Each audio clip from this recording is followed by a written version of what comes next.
सलाम का जवाब तो इतना आहिस्ते अब देते हैं कि कुछ समझ में नहीं आता है।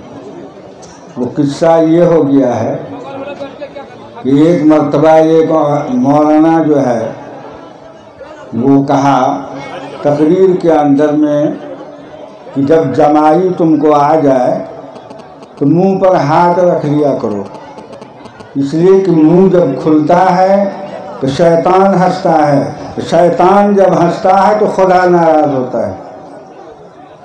अब जमाई को वो लोग दामाद समझ रहे थे, आप भी इस इलाके में समझते हैं। अभी मुसलमानियत आई कहाँ है आपके अंदर। तो एक दामाद खुदा के फजल से पहुंच गए वो बस्ती कुछ दिन बाद।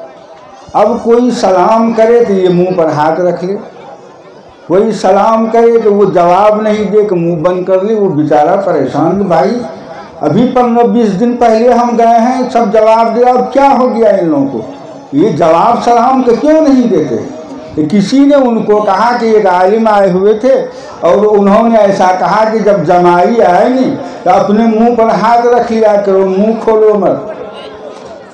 कहा कि वो भी मौलवी तो किसी का मत दामाद होगा।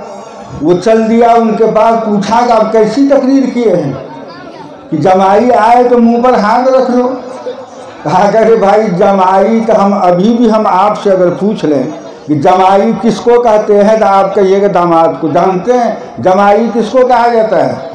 सिर्फ तकरीर सुनते हैं, वाह वाह करते हैं, अमल तो कुछ है नहीं। अरे जमाई उसको कहते हैं जो हाफी आता है, आपका मुंह खुलता है, शैतान हंसता है, जब शैतान हंसता है तो खुदा नाराज होता है। जमाई दामाद को नहीं कहा जाता, ये तो गैर मुस्लिम लोग कहते हैं, मुसलमानों के अंदर में नहीं होता है। यही किस्सा है कि जब सलाम किए कि इतनी बड़ी जमात है, कोई बोले कोई नहीं बोले। एक बार फिर बोलिए आप अस्सलाम वालेकुम। ये तरीका है जिंदा दिली का। मुंह से आवाज़, वो जमाई वाला आवाज़ मत रखिए, मुंह पर हाथ मत रखिए।